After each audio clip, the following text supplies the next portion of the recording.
goes into closed session. That was our closed session. Yeah. Yes. Yeah. So with that, yeah, now we're recording. I did want to talk about, and again, like I'll probably maybe just briefly go over this, because I feel like this might be something to go over when there's more people. But most people are familiar with what a safe space is. Basically creating a safe environment where everyone feels comfortable and we're respectful of any content that might be troublesome for anyone in the group. But a brave space is where it kind of requires a little bit more, and especially when dealing with largely white participants in this group. And we're talking about racism. And let me just read off some notes that I have. For group members that are in a safe, or excuse me, a brave space, especially for social justice, we have to be cognizant that we can be facing evidence or dealing with the existence of unearned privileges, or reflecting on how or to what degree we've colluded or participated with oppressive acts. When this comes up, this can elicit a range of negative emotions. And it's important that I hate to say lean in, because like my eyes roll every time I hear lean in. But it's important that we don't shy away from that discomfort.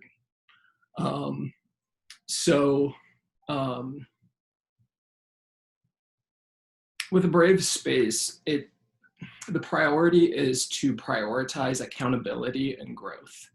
So, in fact, excuse me, accountability and growth. To backtrack, a safe space is a space where everyone should feel supported. A brave space is a space where people feel challenged with where they're at. And having a safe/brave space is an environment where everyone feels both supported and challenged when necessary.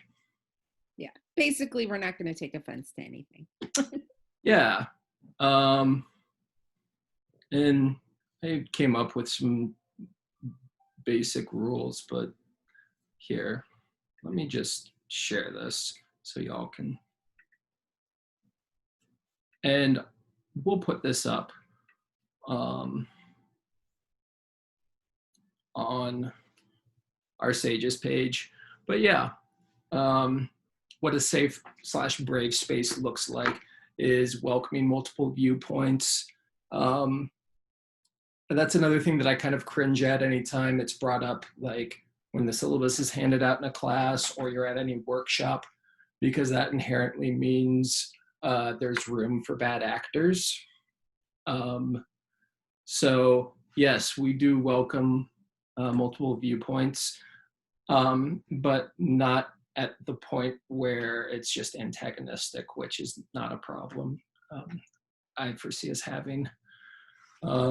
We have own your intentions and your impacts.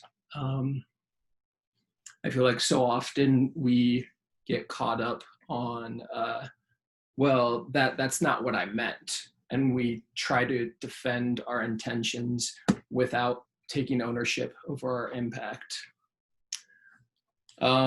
3, which is recognize our privileges.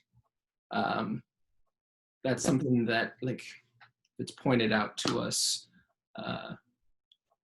We just take that and we own it. Take risks, lean into discomfort, which is right there. Yeah.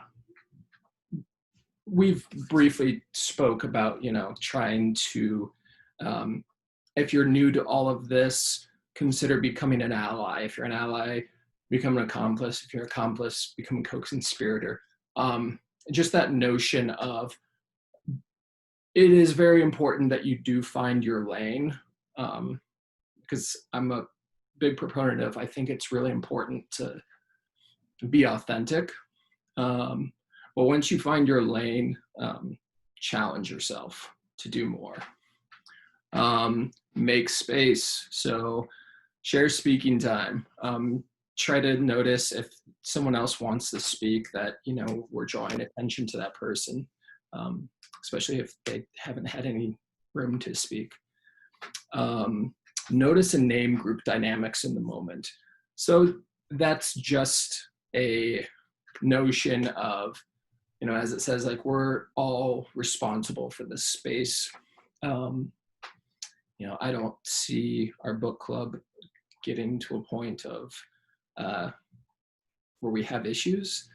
But yeah, feel free to name, like, hey, I feel like this conversation is getting away from us. I feel like that rhetoric isn't helpful. So yeah, actively listen. It is exactly what it sounds like. Challenging with care. Again, that's something I don't do great at. I do a lot talking about it. I don't think I do a very good job of actually doing it, of calling people in rather than calling people out. So challenging with care is trying to just make sure that we're calling people in. And then confidentiality, which says right there, share the message, not the messenger. So I'm very guilty of this. I've already done it since we've been meeting. I was like, yeah, so the three of us were talking, and we were even like, so yeah, I should absolutely work on sharing the message, not the messenger. With that, before we start on anything, is there anything that absolutely stuck out or is like right on the forefront of anyone's mind from these chapters 3 and 4?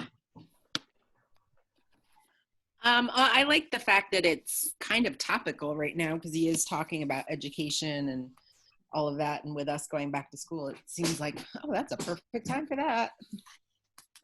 Yeah, absolutely. Yeah, definitely. Get my book open.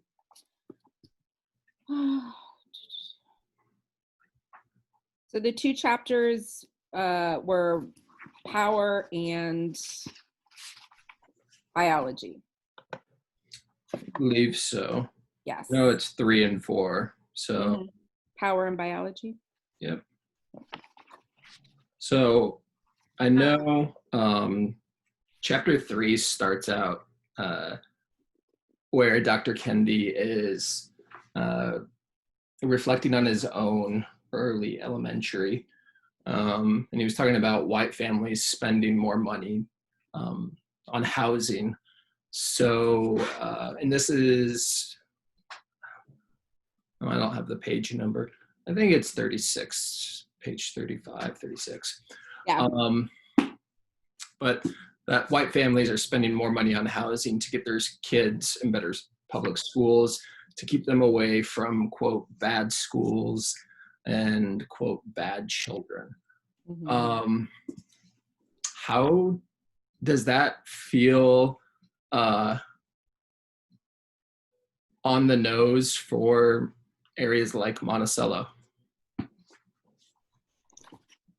I wrote down in my notes, because again, I was listening to the audiobook, so I had to write a few things down so I wouldn't get totally lost. But I wrote down microaggressions, because I hear in the district and see in the open forums and the regular forums, things like, oh, we don't have those kind of problems in Monticello, or Champaign, people talking about like, oh, Champaign, Decatur, those school districts somebody was moving to Monticello or thinking about moving to Monticello. It was one of those kind of comments where there were lots of, or questions, threads of, we don't have those kind of problems that Champaign and Decatur have. And it's like, what do you mean by that? We all know what you mean by that. So yeah, there was a post, we might even be talking about the same post, and it kind of made me go like, I can't remember what the post was about. It was talking about,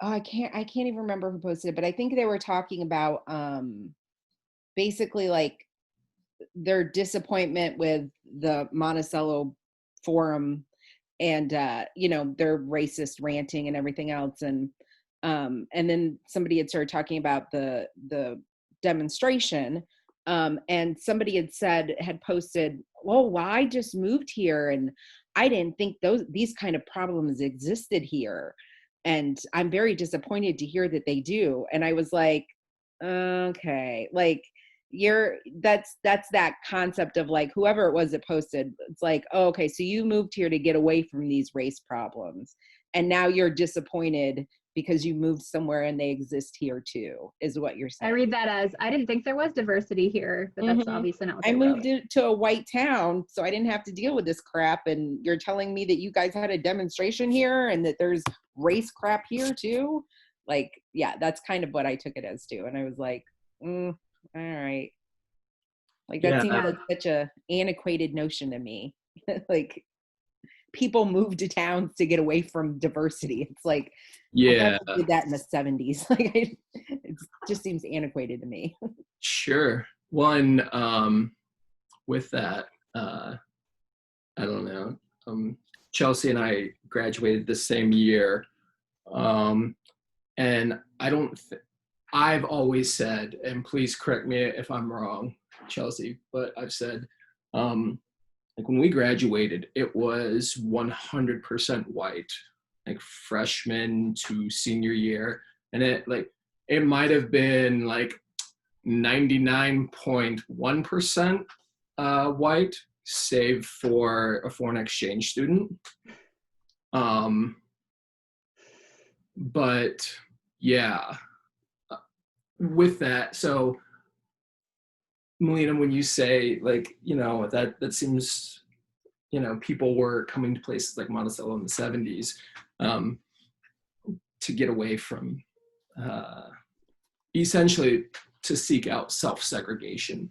I don't know if it was Melissa that said, and I need to work on messages, talking about the color of law, and talking about redlining.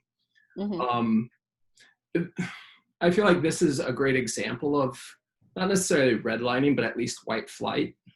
Yeah, which is definitely, I mean, that's a huge part of how this town came to be populated, and more than just farmers was, white flight of the 70s and 80s. That's Piatt County, basically. Right. I mean, we're nestled right between, like literally a halfway point, Decatur and Champaign. Yeah. And the populations, I mean, if you check any sort of census or anything, the populations boomed in the late 70s and into the mid 80s. And that was exactly what it was. White people moving from Decatur and Champaign to Monticello to get away from public schools and diversity. And, and I want to get back to Chelsea, your comment of, you said you wrote down microaggressions. Absolutely, like that. And, whether or not we want to get academic about it or not, whether it's a microaggression or, this, that, or the other, those comments that we say like, well, Monticello is a great place to raise a family, this, that, or the other, or Monticello, it's not Champaign and you don't have to deal with this, that, or the other. Either way, it's still coded racial and racist language.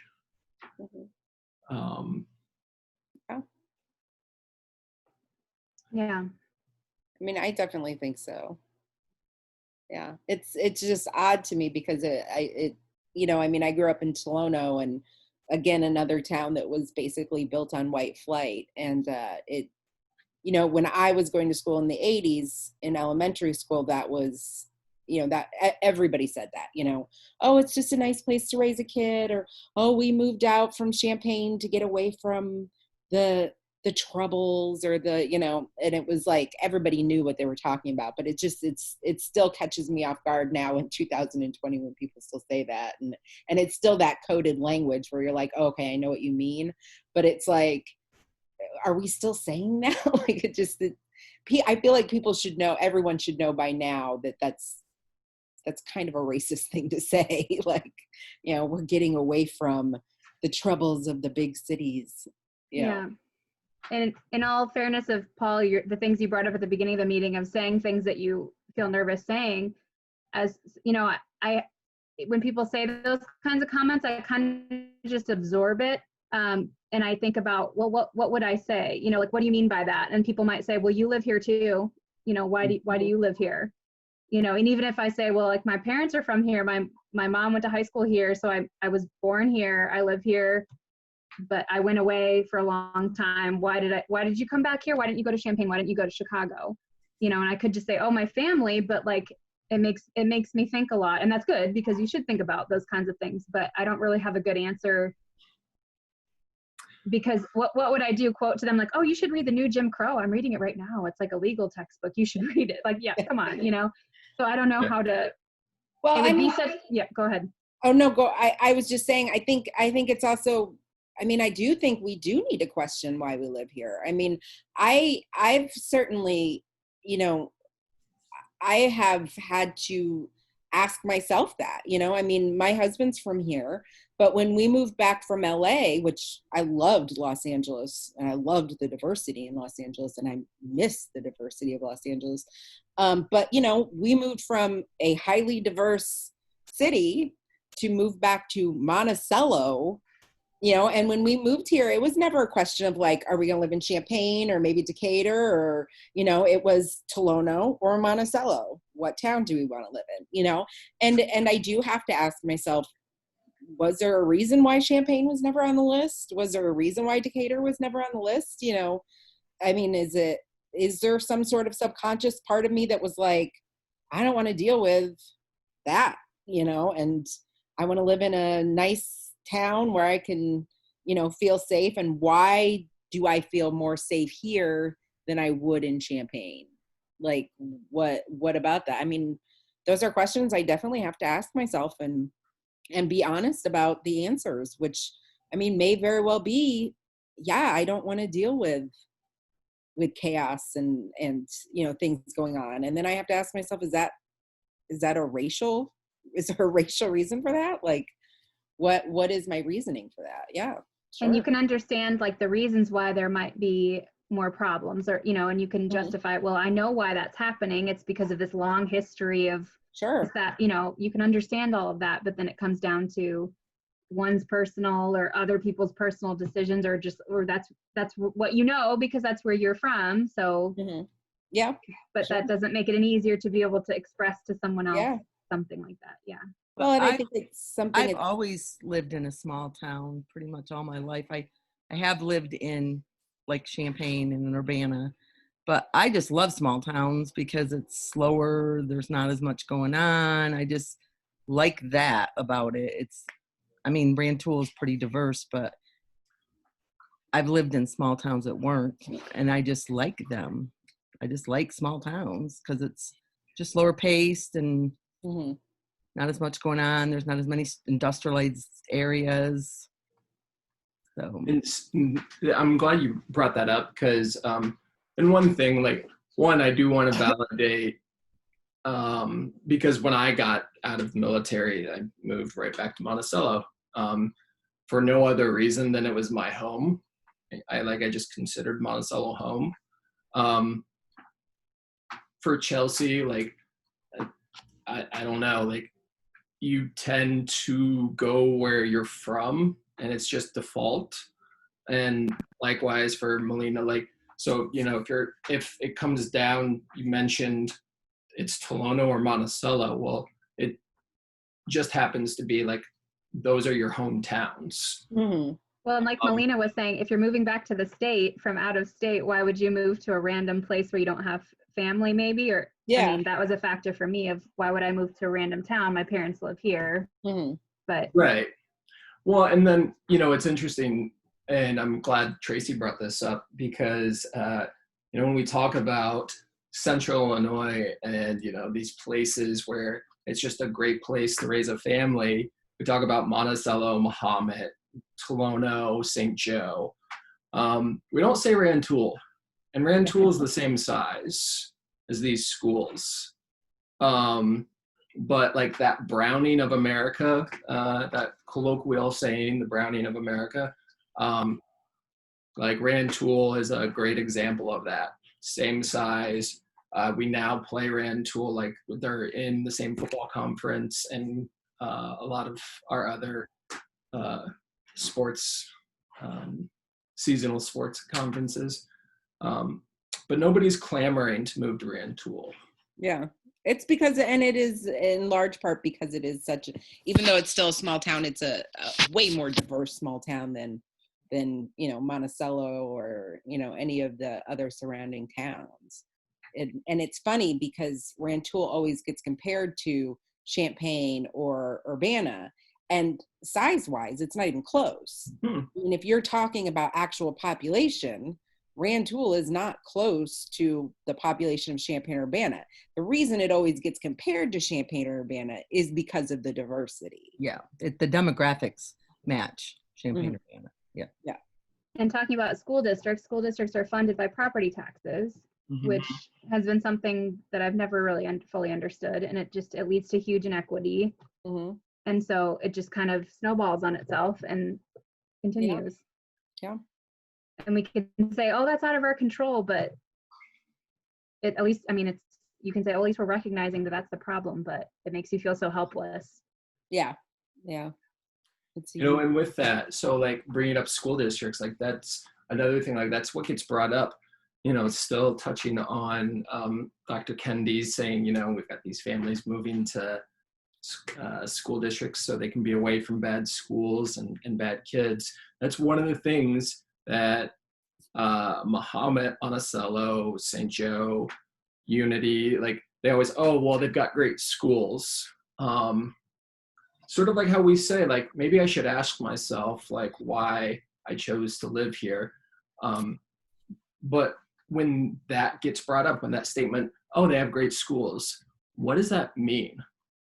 Like, because I feel like it gets passed around so much that, like, when it's said, nobody has an idea of, like, what the current student to teacher ratio is when they say that.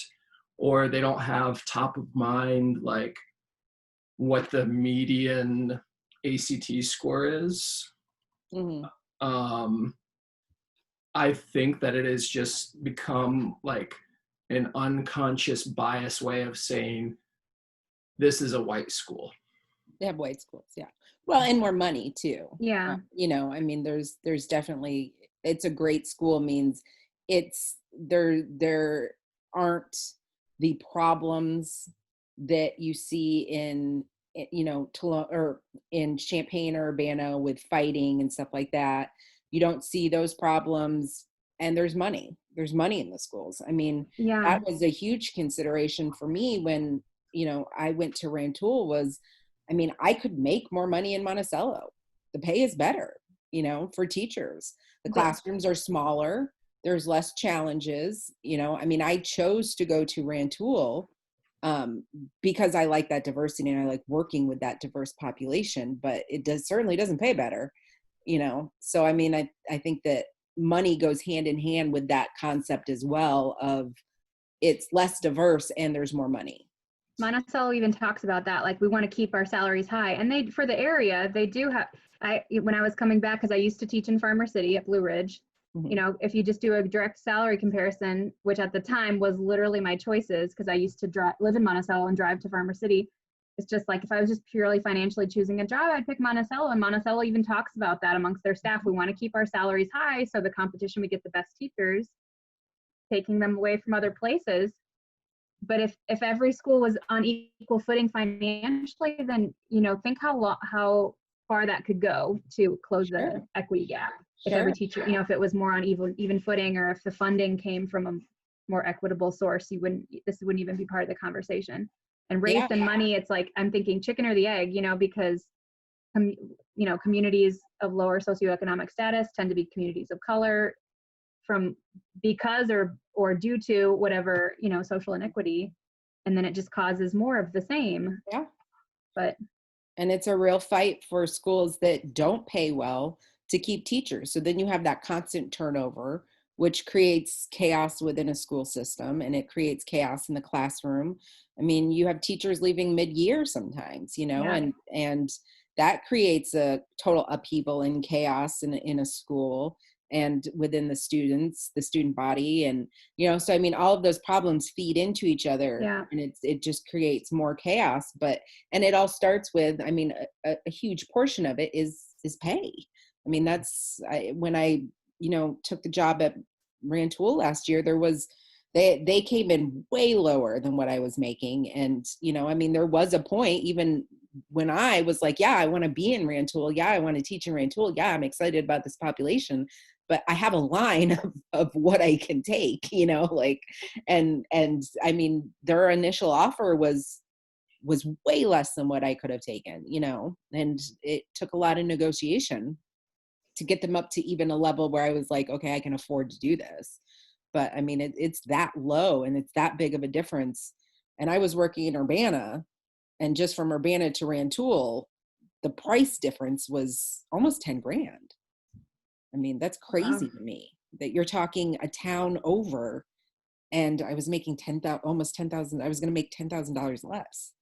What was the job were you teaching, or what? Speech language pathologist. Oh, okay. Yeah. So that's a huge difference. Wow. Yeah. I mean, and it's crazy. And just I've been thinking about this too, like talking about race with students. My students, when they're juniors, they do a story writing project. We literally have to bus them to get them to a diverse place. We take them to Leal Elementary in Champaign that has a bilingual program. They meet kids, they read their stories with them. They talk to native speakers for probably the first time in their life. We literally have to bus them towards that diversity. And then when they come back, I, you know, try to have a discussion with them about, you know, because we've talked about what it means to be undocumented, and that's a hard conversation for them. And, you know, when they come back, I have an anonymous survey. You know, some of the students you met today were undocumented. How do you feel about that? And after having met them, their responses are different than beforehand. But I have been thinking, I never have asked students why do you think that there's no diverse population in Monticello? Why do you think that is? Which I haven't asked them that. It didn't even occur to me to ask that, but that's something I would, you know, when we go back to normal someday, I'm almost trying to play out scenarios of what they might say and how I would respond to that and how that conversation will go, which usually we stay only in the target language, but for these conversations, we allow some English because this is tough stuff in any language. But yeah, I'm just playing through some scenarios of talking through that in class, which is hard to think about, but it's important and it's necessary. Yeah. What do you think some of the answers would be? I think some silence, because I think some kids know, and they're nice kids, and, you know, they don't know how to broach that topic. And then some kids will probably burst out because Monticello is super white or something like that. And then that would be the icebreaker to open it up. Why? Well, okay, good. Why is, you know, but. Well, it's like, that is both like a joke, but also like the answer. Right. Yeah. And even if the only thing that they would think about is, well, why is Monticello super white? Even if that's the only takeaway, that they're just, okay, walking out the door thinking about that, that's still something. Not saying that that's the best way, that that's the end point for those conversations, but that has never been done. So that's something. Yeah. So, and with that, so this came up maybe just a couple of days before the demonstration back in June. There was a former MHS student that tweeted to, I think he plays basketball at ISU right now, former St. Thomas More player. And they asked him, can you remember the first venue where you were called, and this person is a Black male. Can you remember the first time and the venue where you were called an N-word playing basketball? He's like, I'll never forget it. It was Monticello High School, my freshman year, and that sparked a conversation of Monticello being a sundown town. Because I know so whether it was basketball, football, even track, every student athlete, at least from my perspective, has a story of either one of our student athletes or a fan letting an opposing team know, reminding them that this is a sundown town, especially if that team had a Black player or a Black student athlete. I've never heard of this. This is crazy. Really? It happened to me probably about 3 years ago. I've lived here for 11 years. I was walking on the square with my mother-in-law, and I was walking my dog, and my dog's all Black. And the guy, it was somebody my mother-in-law knew, and she was talking to him, and my dog is kind of a big dog, and he's all Black, and he had like squeezed in between the two of them. Yeah, kind of like your dog, a little bigger. And he squeezed in between the two of them, and so the guy didn't see me. He hadn't seen me yet, because I was kind of standing behind my mother-in-law, just like, okay, let's go. And he looked down at my dog, and he said, "Oh, is that your dog?" to my mother-in-law, and she's like, "Yeah, it's my daughter-in-law's dog." And he goes, "Oh, well, don't you know it's a sundown town? That dog probably shouldn't be out here on the square. It's getting kind of dark." And then he turned around and saw me, and I'm sitting there looking at him like, and he was like, "Oh my God," and like ran away. But I was like, wow, we're still joking about this?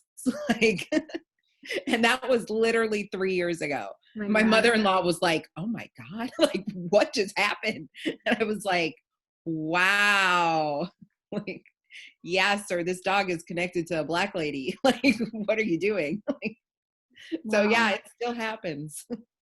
Well, I know somebody posted, like Paul said, a few days before the demonstration, that conversation was kind of brought up. And I think somebody, well, I know she used to go by Hannah Huska. I think she goes by Rose Huska now. I don't know if any of you know her, but she posted an article basically just saying that Monticello did have status as a sundown town, and I think it was in the open forum.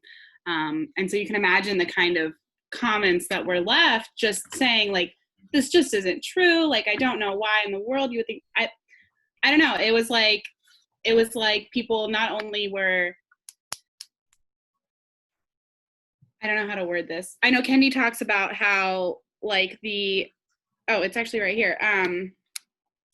Being called a racist is like the absolute worst thing you can be called now. And I think it was kind of the same type of like trigger word for them, was like, I see this phrase sundown town and I'm immediately gonna just deny. And so I think that was hard to read all the comments about people that were completely oblivious, or were not oblivious and just didn't care.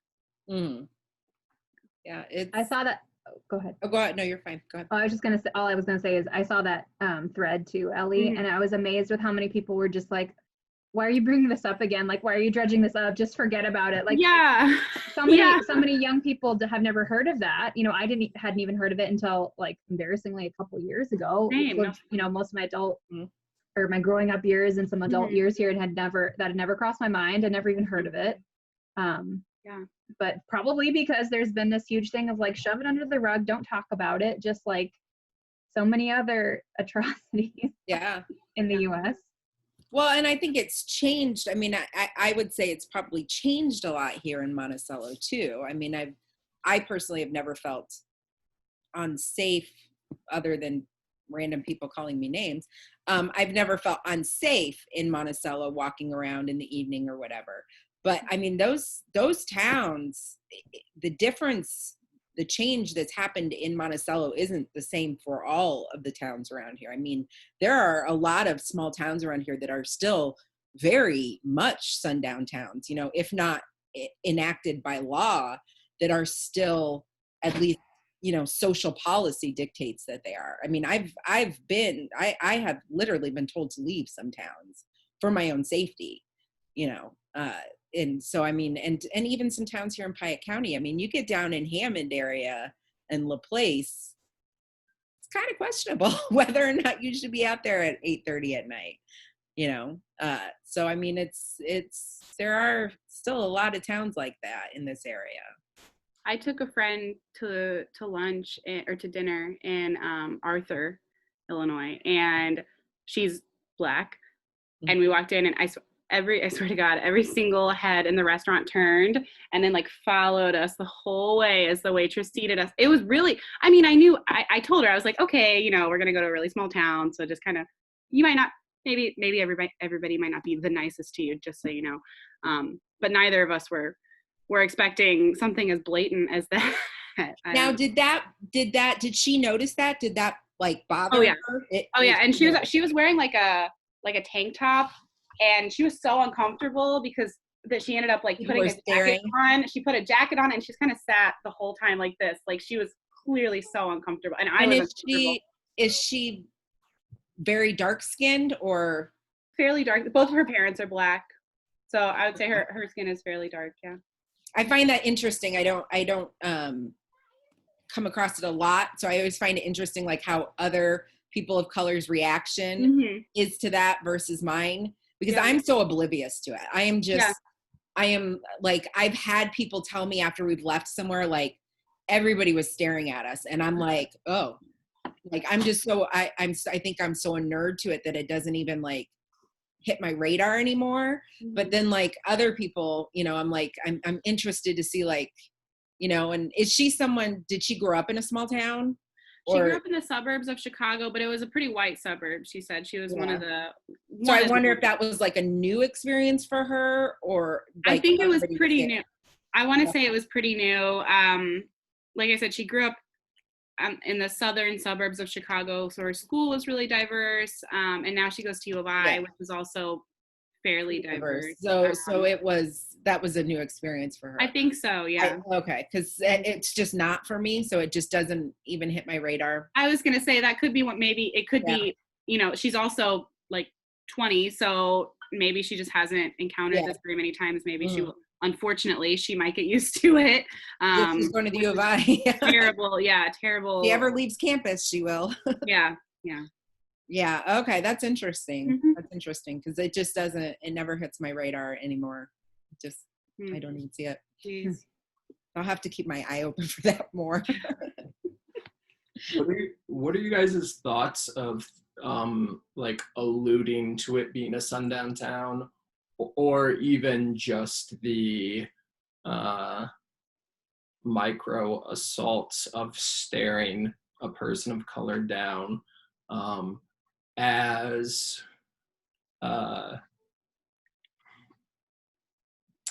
I guess non-physical, like domestic terrorism? And that sounds like that absolutely sounds like hyperbole. But again, you know, like when you throw out in jest, like, oh, well, this is a sundown town, whether it's de facto or de jure, either way, that is like an allusion to violence. Sure. I definitely took it when that guy said it. I mean, he wasn't saying it about me, he was saying it about my dog. But definitely when he turned around and saw me, I mean, yeah, I definitely took it as like, you know, yeah, okay, I get it, you're joking, but like the history behind that isn't really a joke. You know? Right, that he would feel comfortable joking about it.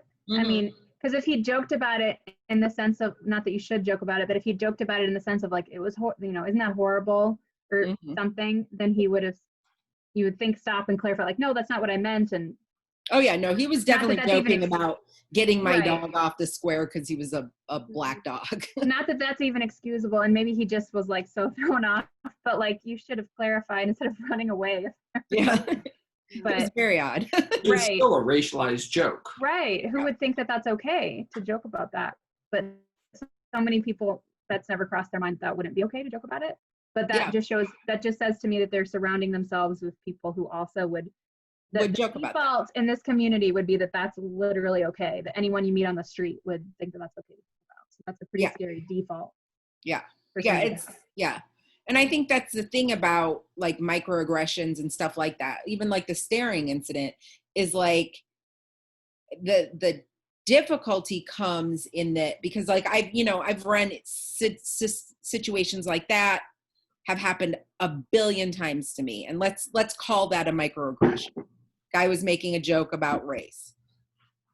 The difficulty or people staring when you walk into a restaurant is afterwards. It's not even so much the joke at the time, because you give him the look of like, what the hell are you talking about? And he's embarrassed and he realizes what he just said was offensive to me and he runs away. And then the situation's over. The conflict is resolved at that point. The problem is that runs in your head forever. Right, it was over for him. Yeah. For years later, I'm still thinking about that and thinking about like stuff I should have said to him. And like, what should I, and also you get this awkward, like, if you're the person making the group uncomfortable, then you become the problem. So if you're the one that calls it out, you're the one that's making everybody uncomfortable. So you're now the problem, not the guy who said it, but you for being like, that's not fucking funny. Like now you're the problem. And that's where I think those microaggressions and those little things, that's where it destroys, the group that's being aggressed. Not so much in the moment, but later on, because you're stuck either being the downer and being the one who's making everybody uncomfortable, or you're stuck holding on to that and being angry about the fact that you didn't say anything. And that's where those things get, for me at least, that's where they get at you, is like, you're stuck in a situation that's just horrible either way. And that person shouldn't be the burden of the responsibility or the weight of, it's like you're being hit twice. You were already hit by being the recipient of the butt of the joke or whatever you want to call it. And then also the fact that you have to have the responsibility to either call it out or say something and then be the recipient of the fallback from that. It's like you're getting hit twice. Yeah. Or you don't say anything and you deal with the internalized anger of like, I didn't say anything. I should have said something, So it's a no-win situation. Yeah. And I think that's really where Kendi talks about microaggressions, and he says, let's just call them what they are. They're racism. It's racism. He said, microaggression is a new term that's come along, and it's a new semantic way of describing something, but in reality, it is racism. And we should just call it racism. I liked that too, and I wrote it in there. Microaggressions, crossed it out. He called it racist abuse. Which racist abuse, yeah. Yeah. And it's like that for me is probably, and I've had this conversation with my white friends before, and one woman that I worked with, she, I told her about the situations of, being on my porch and someone calling me a nigger, or like walking down the street and having someone call me a nigger.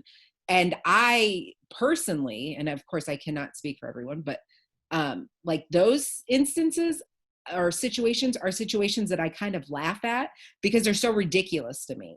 Like, to me, it hits my funny bone of like when I was on the porch, a group of kids walked by and called me a brown nigger. And I laughed about that for days because I was like, what does that even mean?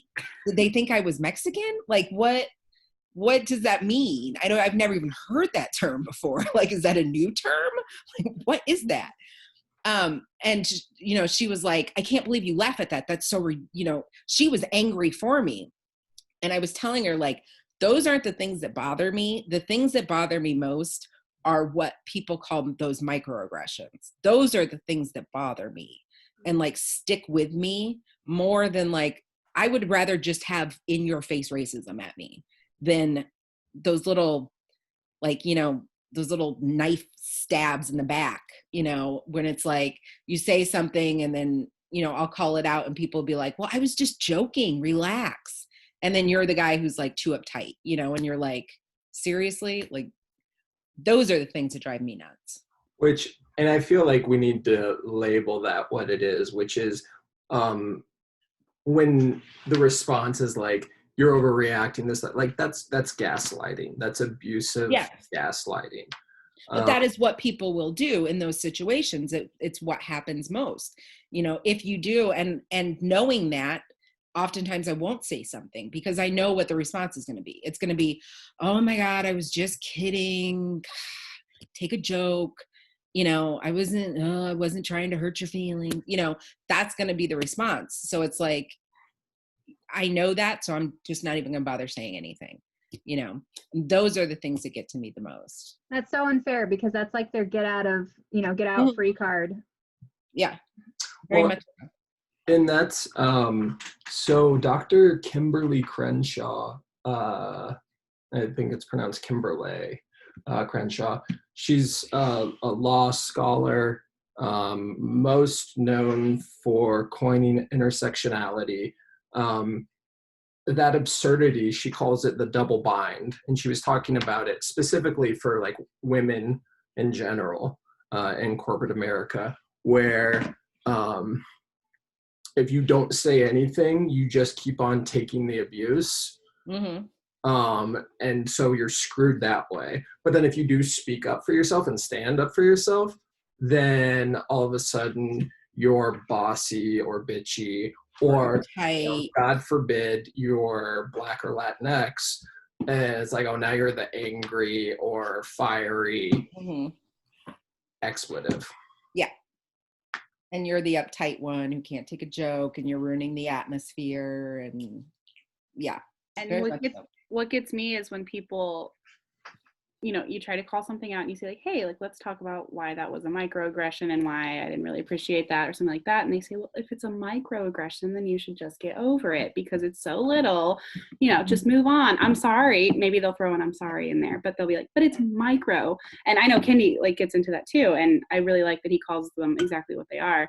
But that's what always gets me is like, oh, when you hear the argument that microaggressions are just things that people used to say that used to be jokes and now they're harmful or whatever. But like I think Melina, you were saying like they build, and if you hear them your whole life, like they're not really micro by the time you're like 10 years old, you know, you've been hearing 10 years of that. And so that's what frustrates me. And maybe that's something we can talk about in a future book club, because I know we were considering talking about how to have conversations with family members that you can't really get, or people in general that you can't seem to get through to. But one situation I find myself in all the time is the like, well, I was just joking, calm down, you know, you're being a little dramatic.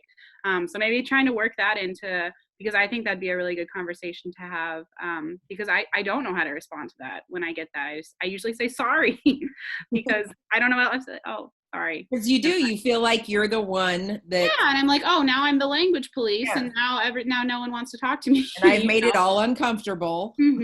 Yeah, now it's all my fault. Yeah, no, exactly. Yeah.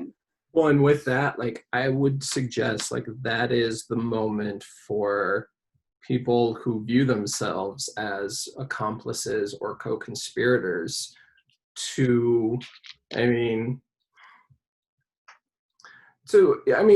effectively just go ahead and verbally assault this person. And I mean that in the most calling in version I can possibly say that. But people that gaslight, they do that because it's normalized to just go ahead and gaslight whomever. Like, you're overreacting. You can't take a joke. And anytime that's said in a public space or like even just a semi-social sphere, like, you know, we default to keeping the peace. Mm-hmm. And that's what's comfortable and that's what's appropriate. So then when somebody is appealing to, hey, calm down, keep the peace, as accomplices or co-conspirators, like, no, let's normalize labeling what that is, and it's not appropriate. And I mean, if there's two people there saying like that's not right, like, you may not win that person over then and there, but you'll at least put a seed in their mind, and it'll give them pause, or every time they go to do something, that incident will at least pop up. It might continue on in their behavior, but I think we could really work at normalizing, like, no, we're not just going to tolerate. Well, and I think it's to go off of what you're saying, I think it's about being uncomfortable too. I mean, and I realized, especially in the last year with all of this going on, I've realized that a big goal of mine, and we talked about this before, Paul, but you know, I think all of us with that Midwestern kind of sensibility are very much don't take up space, don't offend, I'm the queen of like, oh, 1 second, let me just squeeze past you, let me just, like, that's just my default mode. It's like no confrontation. Yes, like, you're not in my way, you're fine, even though people are like stepping on my toes, I'll be like, no, you're fine, don't worry about it, it's fine, I didn't need that toe anyway. Like, just very much like keep the peace. And I have found that, even as a person of color, I still have work to do and a job in that, I have to get more comfortable with being in uncomfortable situations. Like, I have to get more comfortable with being the person in the room that's like, hey, I'm about to change the mood in this room because that wasn't right. And we're all going to, if I'm uncomfortable, we're all going to be uncomfortable in this room. Like, I'm not just going to sit here uncomfortable by myself, going in, running through options of things to say in my head, wishing I had said one of them, feeling like I'm the odd man out. If you're going to make me uncomfortable, then we're all going to be uncomfortable, and we're all just going to sit in it. And I'm okay with that. Like, and I have to get better at that, of just being like, this is, you brought it up and now we're all going to be uncomfortable. It is something I think we all probably as Midwesterners need to work on a little bit. I think it's interesting that you appeal to, or you broaden this out to the identity of being a Midwesterner, because I think that sort of speaks to the notion of how, like, currently, and I think this has probably always been a problem, but it's we don't know how to make space for ourselves regardless of identity. Mm-hmm. And we don't know how to ask to be taken care of. And I'm talking about this in a very like self-care sense. So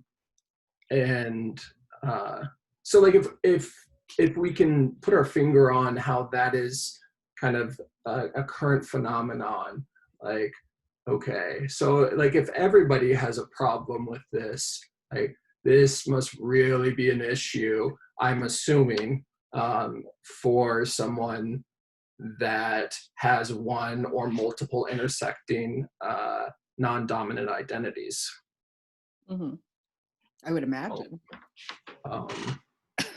And, so with that, I mean, that leads right into, I wanted to bring up Dr. Kendi saying race is a mirage.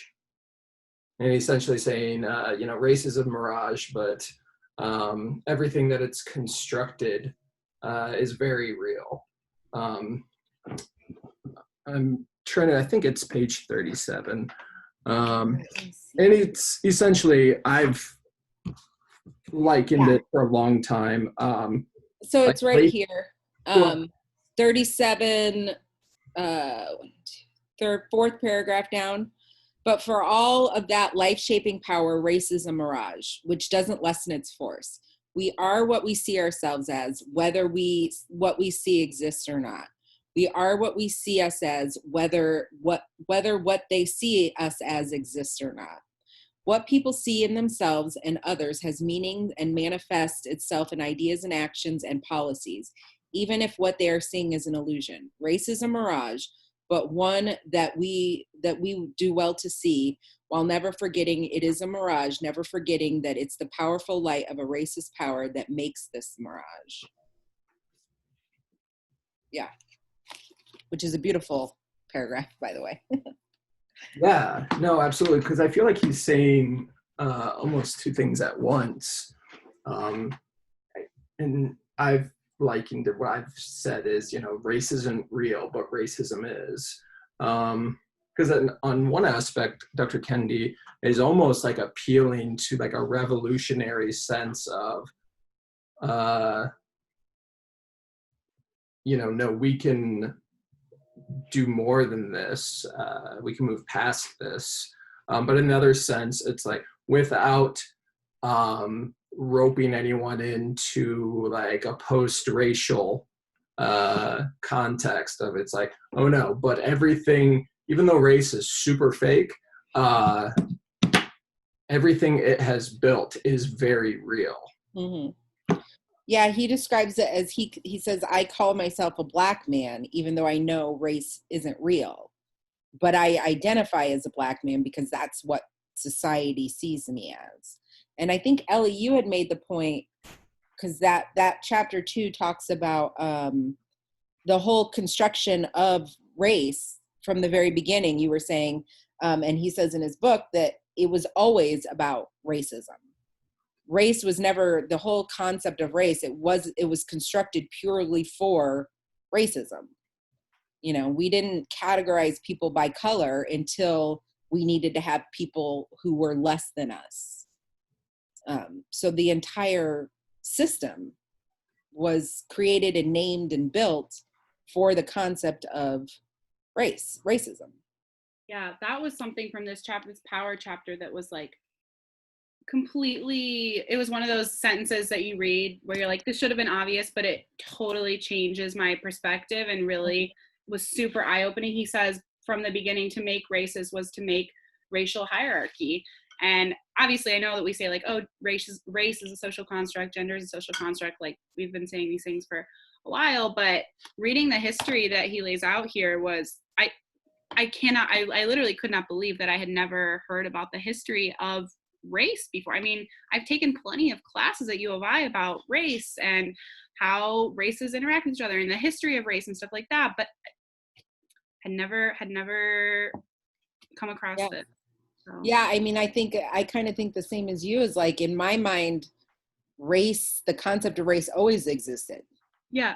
And it's like, well, no, there had to have been a starting point where somebody looked at somebody else and said, okay, these people are this color and these people are this color, and that means that you're less than these people and you're less than these people.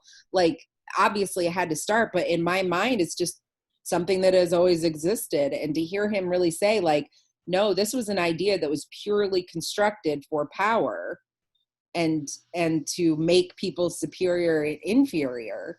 Mm-hmm. I never knew that. I mean, I've taken plenty of race, classes on race and societies and, all of that in college. And I'd never heard that.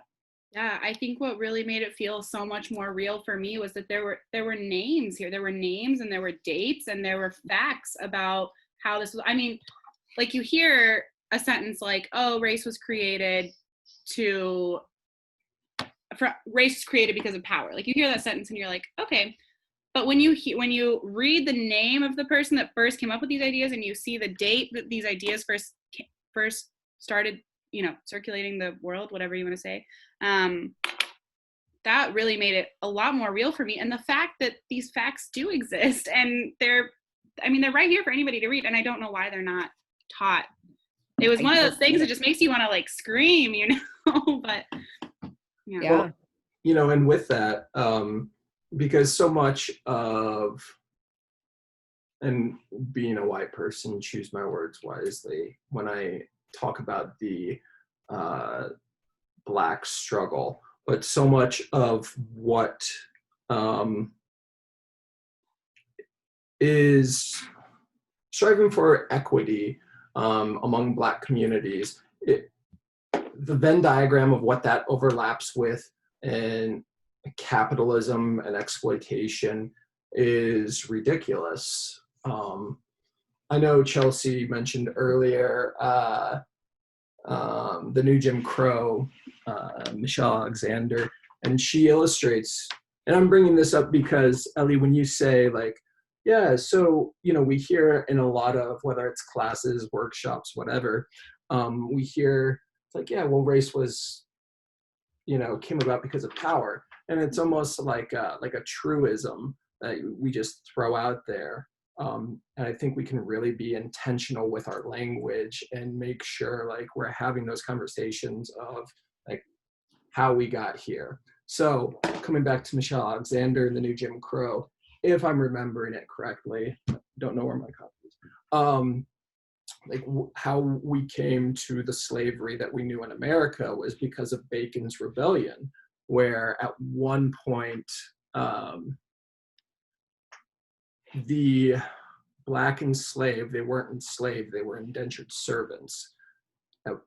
Before we did slavery, the institution of slavery, there was Nathaniel Bacon. He tried to coalesce, I think, the workers, indigenous peoples, and poor whites to overthrow, because he thought he should have been the mayor or the governor of his territory. And that got squashed. People were slaughtered. And from that point, they got rid of indentured servants. They also stopped getting forced labor from when they started getting people from like the West Indies and different parts of Africa. So no one had a common language. So bringing this back to like that struggle of, equity in the Black community and capitalism, like, and again, like we need to be intentional when we say these things, because these are like low-hanging fruit trigger words for far-right people. We can see that like, okay, this was started because it was an exploitation of labor. It's hard to say like, oh, it's because they just hated people that were darker skins. Like, no, I think they really just wanted like stuff that was free. And if we can divide people and say, you're better than this person because of like how much melanin you have here or don't have, then that system runs itself. And that's the whole thing.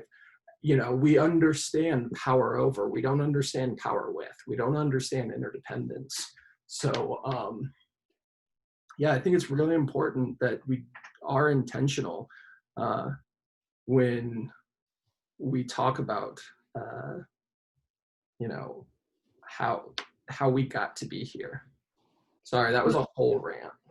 Well, and I mean, Tom Cotton, Republican congressperson, even said recently, I'm sure you guys heard it, where he said slavery was a necessary evil. Like, yeah. Like it is 2020. It yesterday or a few months ago, whenever, or weeks ago. Actually, yeah. Yeah. Not that what is time. Yeah. But, in our recent memory, someone saying that out loud, or, publishing it, and what do you even say to that? Like, it makes you feel like, well, how much further? We really have a long way to go still. Well, it's very much the thought of the guy, I can't remember his name, the guy he was talking about. You're talking about the Royal Chronicler? Yeah, the guy who... Gomez de Zerara? No, I think, let's see here. 6 races. The guy who like came up with the concept of race. Oh, Linnaeus, Charles Linnaeus. Oh, the person that first used the term race. That's what I'm looking at. Yeah, I think French poet. 39. Oh, it's the Navigator. Henry the Navigator. Yeah, Henry the Navigator is the first character in the history of race's power. He talks about, I mean, it's very much what Cotton said was very much, which does it strike anybody else as odd that his name is Cotton. Yes. Because it Yeah. totally I was like, oh my, I feel like we are way down in the South. But I know that plus, I mean, that's just a weird thing, but it's like what you're saying sounds like, I mean, Cotton. we're talking about we're talking about the 15th through the 18th centuries. Yeah. These chapters I was fascinated by for all the reasons you guys have been talking about, all the historical stuff. And then you have people in current day, like in our own land, still saying things that sound like they come from 500 years ago. Yeah. Yeah. No, it's funny because what he says almost parallels Henry the Navigator and his whole reasoning for coming up with racism, which is it's a necessary evil. We have to have people below us. It's just the way our world works, and it's a necessary evil, and we have to do it. And he's very much saying the same thing.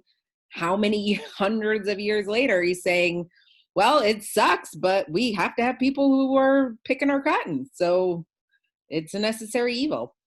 It's funny how that the narrative doesn't change in 500 years, it's still the same narrative. Go ahead. I was just going to say the subtext underneath that is, we are superior because it sure as hell wasn't going to be us. It never would have been his family. So he's him or his family. So the empathy line stops pretty close to his own threshold. So exactly. So, I mean, it's like what you're not saying in that sentence is, my people weren't going to pick cotton. It wasn't going to be us. Somebody had to do it, but not us, is what you're saying. That's what the subtext. How come you can't take one more step further and just think like, well, I wouldn't have wanted to do that, but somebody's got to do it. Mind-boggling. Yeah.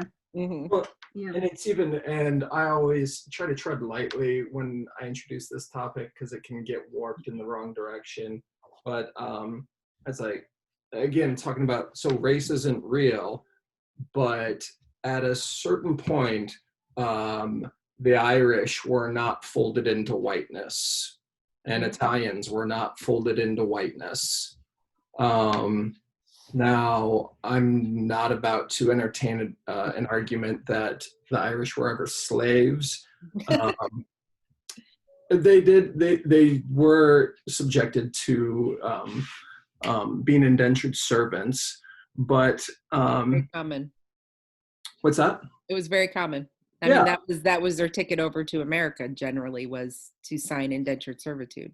Right. And one of the things, and Michelle Alexander points this out, is that and W.E.B. Du Bois calls this the psychological wage of whiteness, where they got to be plantation managers or, labor. So where they house labor.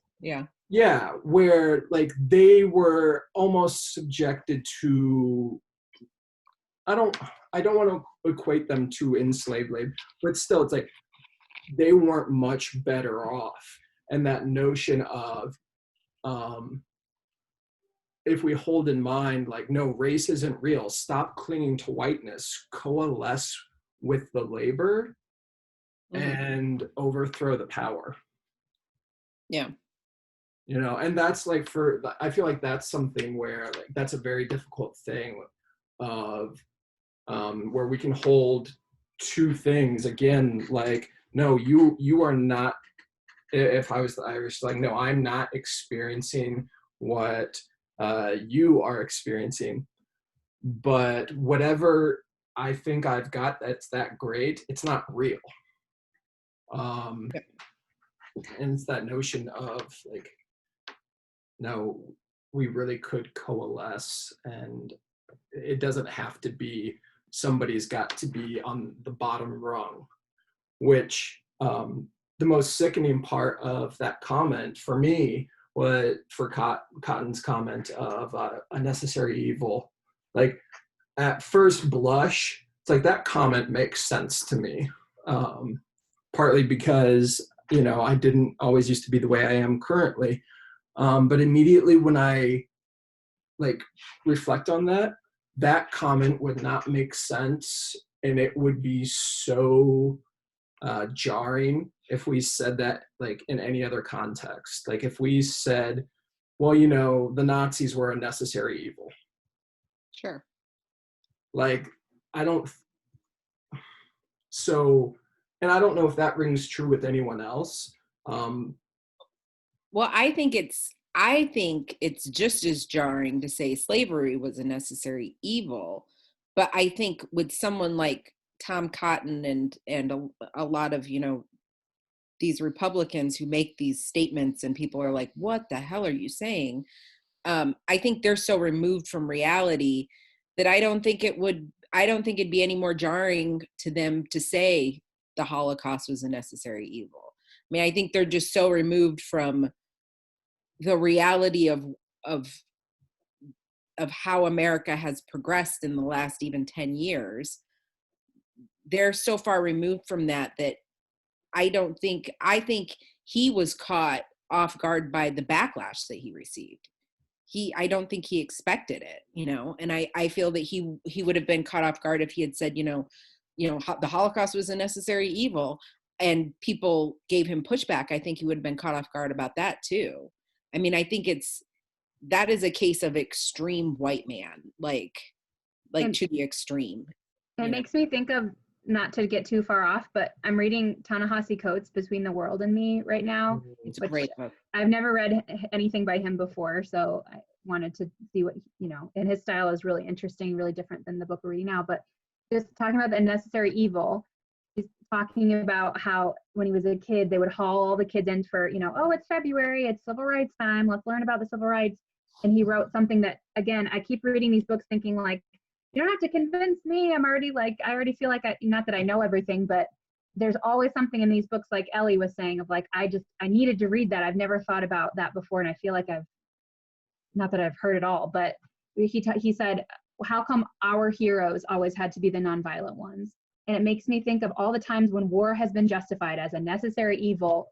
And you think of like the Revolutionary War. Oh, it was a necessary evil. It was against tyranny. But how come when it's people of color fighting back against the oppressor, then it's not, their violent acts would be for it? I'm not saying I condone violence, but having it in that perspective made me really think, I can't believe I've never thought about this before. How come any retribution or violent facets of the civil rights movement were frowned on as violent radicalists? Yeah. Whereas how come it's not defined in a term of, well, that was a necessary evil? I mean, there was a video, I'm sure a lot of people saw it, of the woman talking about Monopoly. Well, like, what if for the first 200 years you weren't even allowed on the board to play? You know, and that she finishes her video saying, like this viral video, you should be glad that people of color only want equality or equity instead of revenge.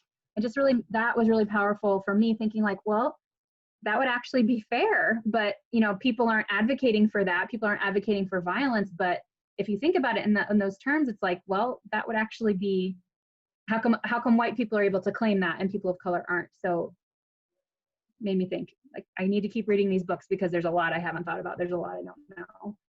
Yeah, that came up. That's a good thing to bring up. That came up a lot currently with you still see it happening, basically, is my point. It came up with the demonstrations that are happening. And right. I found myself very frustrated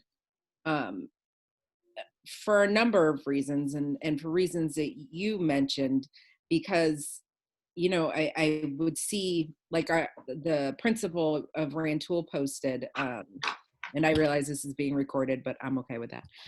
He posted, these peaceful protests are working. And I found myself frustrated with that comment, because I was like, well, wait a minute. If peaceful protests worked, this crap would have been solved in the 60s. Like, this stuff would have been solved in the 50s. If they worked, if it was just peaceful protests, we wouldn't be having these problems still. The reason that we are paying attention now, and that you see people who have never been motivated to be involved before, who have never been motivated to comment before, who didn't want to even broach these subjects before, and now you're seeing these people getting involved, and you're seeing these people be like, wait a minute, this is crap. Wait a minute, let's think about this for a minute. The reason this is happening, let's be honest, is because there is a very real threat of destruction, and there's a very real threat of a tipping point in which we could very, very well, I mean, look at Portland, look at Seattle, look at these cities these protests have been going on for months. This could very well be a tipping point. And that's not because people have been walking around holding signs. That's because people are burning shit to the ground. There is a very real threat to whiteness at this point because people of color are fed up. And that's why you're seeing more people get involved, not because people are holding signs and politely asking for equity. We've been doing that for, 80 years and no one's been paying attention, and it really frustrates me that it's like, oh, the peaceful protests are working. Well, the peaceful protests are working, but burning shit to the ground is also working. That's having something. I mean, the fact that the Minneapolis Police Department went up in flames, that got some people's attention, and there is something to, I don't support that. I don't support violence. I don't support burning stuff down. I don't support any of that. But I also understand the anger that comes with it. And I understand the fed up feelings that come with it of like, we've been politely asking and no one is paying attention. And I feel like to sugarcoat that and say, oh, the peaceful protests are working, or, oh, it's working that, people are coming together and holding signs and that's working. Yes, that's part of it. But let's not completely ignore the anger that is there too. That is a very real, very justified anger. That's something that has to be addressed as well. I think and it's has to be part of it. I think all of what you're saying, it just makes me think like, if since we're talking about history too, this chapter with all the history, these same conversations keep happening with all social justice movements like this, the suffrage movement. There was all this dialogue of these radical women that are like putting bombs in post boxes or, like putting their bodies on the line. That got attention. It's not saying that it was right or wrong. It's just that same conversation was being had that's being had now. Yeah. Stonewall wasn't, everyone holding hands. No. So these kinds of things keep building, and people say, well, peaceful versus quote unquote radical behavior. But like you're saying, what gets people's attention, not advocating for violence or anything like that, but like you said, you understand where that just don't. And also I get very worried that, we tend to whitewash history and we tend to make these stories that are way more complex than just, oh, Rosa Parks refused to get up from the front of the bus. It's way more complex than that. And there were way more people, radicalized people doing radical stuff, that isn't included in that story. Or Martin Luther King, he just wanted to, do sit-ins and he loved his way out of racism. Well, also he was murdered. So like, let's not forget. And before that, he was arrested. So, and beaten. And, let's remember, walking over that bridge and being beaten, like, and especially I think it's fitting because he just passed away, but like, let's remember the violence of the history instead of just, oh, these peaceful Black men and women who, held signs and changed the world. There was a lot of violence behind that on both sides. And that violence, we wouldn't be where we are, and we wouldn't be going where I hope we're going if it wasn't without some of that violence too. I mean, that's all a part of our history. And some people say that that's a necessary evil. Exactly. What's happening. So to bring it back to where we were. Yeah, exactly. And is it a necessary evil? Yeah. Well, that's like, for whatever reason, it seems like on whether it's a cultural scale or a societal scale, like we only understand violence or the threat of violence, just the way that America became a nation, the way that we insert ourselves to destabilize other governments in other areas of the world, but it's for a higher noble reason. But still, it's all with violence. But then people start clutching their pearls once people of color burn something down, which also taps into a very deep trope of Black people being animalistic and savage, like, and like that is just like, I mean, that is the subtext of everything. Like that is why we have colorism. That is why like villains in Disney movies are always darker. And we've internalized this. It's the reason why we know Rosa Parks and we don't know Claudette Colvin.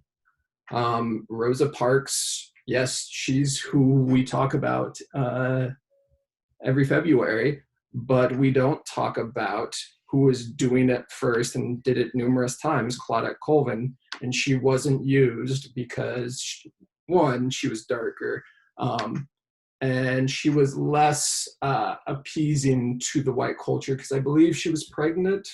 The NAACP had wanted to do a bus boycott for years before Rosa Parks, and they had considered Claudette. She was darker skin, and she, I believe, they wanted somebody who who you couldn't paint, the press couldn't paint in a negative light. And I believe she had an arrest or something like that. Something that they thought would end up making her look bad in the public eye, because basically you could be like, oh, this girl's a criminal. She's, everything that we say Black people are. Look at her. She has an arrest record. And Rosa Parks was a middle-aged woman who had never, said a word, had never made a peep, had never had any trouble. So she was the perfect figure for the NAACP's bus boycotts. Yeah, and with it, that's not, I don't say that to villainize the NAACP, but it's the fact that they had to exploit that. They had to play to, okay, we already know that you're going to, even though they didn't have Super Predator at the time, we're already going to play to this like heathen, animalistic, actual criminal. The Black community is I think Kendi references it. Maybe it's in another chapter where he's quoting a like criminology scholar saying, oh, I think he was quoting Clinton. Either way, saying that our crime culture is the Black underclass. Yes. It's just that trope of, again, it's like how you can appeal to logic, you can also appeal to these biases that are just in the water. Very much so. It's funny that you bring that up. I'm reading on I don't know if you've heard about this, but the Zoot Suit riots happened. I've heard it, but Go ahead. I've heard it, but I don't know anything about it. Okay, so the Zoot Suit riots happened in the, I believe, the 30s in Los Angeles, and it was with the Mexican American community. And there was a huge riot, 10-day riot in LA between sailors that were in ports around LA and the Mexican American community, specifically young Mexican American boys who wore zoot suits. It brought that to mind because what you just said kind of triggered that, in that this whole clash happened, and what resulted was that a lot of young Mexican American boys ended up getting arrested, and they were clearly the victims. I mean, the sailors, who most of them had come from other states, didn't know the area, didn't know Los Angeles, and they were they were living in areas with high Mexican population. So they were living in barracks around like Boyle Heights and stuff like that. And they attacked I mean, they attacked young Mexican American boys, beat them up. They cut the suits off of them, the zoot suits. You know, like do you know what I mean by zoot suits? Yeah, kind of like those 1920s. Yeah, like long, Yeah, trousers and long blazers, and the trousers were kind of big, and it was a fashion. It was basically, we're here and we're proud of who we are, and it was also a Black culture in Harlem. The zoot suits originated in Harlem with Black kids wearing them, and then Mexican Americans started wearing them kind of as the same thing, an act of defiance, and almost like we're here and we're loud and we're proud of who we are and we're proud of our culture, and we're not going to be submissive anymore. But they were young boys, like 13, 14 years old, who got beat up in these riots, and they all got arrested. It was basically, they arrested these Mexican American boys who usually were the ones who were victims.